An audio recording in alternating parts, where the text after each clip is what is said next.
Hello. আজকে আমি কিছু ভাইটাল কথাই আলোচনা করতে এসেছি। অনেকদিন ধরেই ভাবছি ভিডিওটা করব বলে, বাট করে উঠতে পারছি না। সেটা হচ্ছে স্পেশালি আজকের যে ভিডিওটা, সেটা হচ্ছে প্রাইভেট টিউশনস নিয়ে। মানে প্রাইভেট টিউটর আর স্টুডেন্টসদের রিলেশনশিপ নিয়ে। অবভিয়াসলি সেখানে প্যারেন্টসদেরকেও ইনভলভস। পাশাপাশি আমি ডিপ্লোমা করছি সাইকোলজি কাউন্সিলিংয়ের উপর। তো এই স্টুডেন্টস লাইফের পাশাপাশি আমি কিন্তু প্রাইভেট টিউশনস করছি। আজকে আমার 7th ইয়ার্স মতো এক্সপিরিয়েন্স এই প্রাইভেট টিউশনস নিয়ে। অনেক রকম স্টুডেন্টস পেয়েছি, অনেক ধরনের স্টুডেন্টস পড়িয়েছি আমি আজ পর্যন্ত, ইভেন এখনও পড়াই। সে স্টুডেন্ট সংখ্যা যেরকমই হোক বা না হোক, বেশি হোক কম হোক, যেই ধরনেরই স্টুডেন্ট হোক, বেঙ্গলি মিডিয়াম হোক, ইংলিশ মিডিয়াম হোক, ইটস ডাজন্ট ম্যাটার।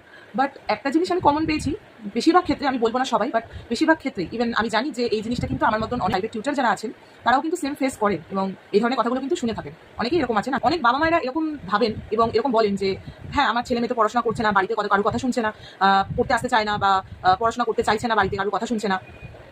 তো আপনি প্লিজ একটু করা হন। মানে প্রাইভেট টিউটারদেরকে তারা এভাবে রিকোয়েস্ট করেন বা বলে থাকেন যে আপনি প্লিজ একটু করা হন, একটু বকাঝকা করুন, নাহলে তো স্টুডেন্ট এইভাবে তো হবে না, পড়াশোনা করবে না। আচ্ছা, আপনি এটা বলুন তো, যদি এরকম কোনো টিচার হয় যে একটা বাচ্চাকে খুব ধরে মারছে, বকা দিচ্ছে, হ্যাঁ, তাহলে সে বাচ্চাটা কি কখনো সেই টিচারের সাথে মন খুলে কথা বলতে পারবে? ধরুন একটা অঙ্ক বুঝতে পারছে না, ম্যাম বা স্যার আমার এটা বুঝতে অসুবিধা হচ্ছে, আমাকে একটু প্লিজ বুঝিয়ে দিন। কারণ আমি আমার এক্সপিরিয়েন্স থেকে বলছি, আমি স্কুল লাইফে, স্কুলে হোক বা আমার বাড়িতে কোনো টিচার হোক, তাকে কিন্তু অনেক যেসব টিচাররা খুব রাগী হয় বা রাগী ছিলেন আমার, তাদেরকে আমরা মন খুলে জিজ্ঞাসা করতে পারতাম না।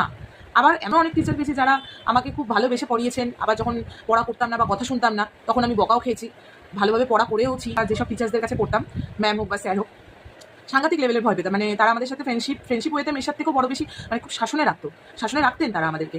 অবশ্যই আমি সেখানে খারাপ কিছু বলবো না, কারণ আজকাল বাচ্চাদেরকে একটু শাসন করা উচিত। বাচ্চারা শাসন ছাড়াও কিন্তু মানুষ হয় না। মানে শাসনটা সেই লেভেলেই থাকা উচিত যেখানে বাচ্চাদের মানে পজিটিভ গ্রোথটা আরও বেশি হয়।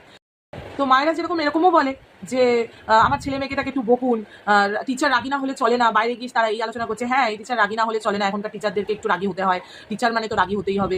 আবার এরকমও তাদের ডিমান্ড থাকে যে বাচ্চাদের গায়ে হাত তোলা যাবে না, বেশি চিৎকার করা যাবে না, বলা যাবে না। মানে there have different kinds of parents, different kinds of perspective there have. তো এটা আমার একটাই জিজ্ঞাসা তাদের কাছে যে আপনাদের বাচ্চাকে বকলেও প্রবলেম, আবার না বকলেও প্রবলেম, তাহলে ভাই প্রাইভেট টিউটাররা করবেটা কি?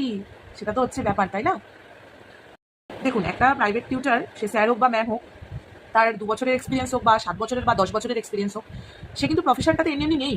স্কুলে কলেজে যারা পড়াচ্ছে প্রফেসর টিচার্সরা, তারাও যেমন একটা প্রফেশনে পড়াচ্ছে, ইভেন প্রাইভেটও যারা পড়াচ্ছে তারাও কিন্তু টিচার, তারাও কিন্তু কোয়ালিফিকেশান এবং স্কিলস নিয়েই কিন্তু পড়াতে আসছে বা পড়াচ্ছে কোনো স্টুডেন্টসদেরকে। স্কুল কলেজে পড়াচ্ছে না বলে এর মানে এই নয় যে সে পড়ানোর টেকনিক জানে না বা কিছু। হ্যাঁ, এটা হতে পারে, এক একজন পড়ানোর স্টাইল এক এক রকম, এক একজনের টেকনিক এক এক রকম, এক একজনের শাসনের স্টাইল আরেক রকম। এটা হতেই পারে, সেটা না, হাতে 5টা আঙুল সমান হয় না। আমি এটাই বলতে চাই যে তারা যে স্টাইলে পড়াচ্ছে, তাকে সেই স্টাইলে পড়াতে দিন। আপনি দেখুন, 2-3 মাস মতো দেখুন, নিজে পরখ করে দেখুন যে সে কীভাবে পড়াচ্ছে না পড়াচ্ছে।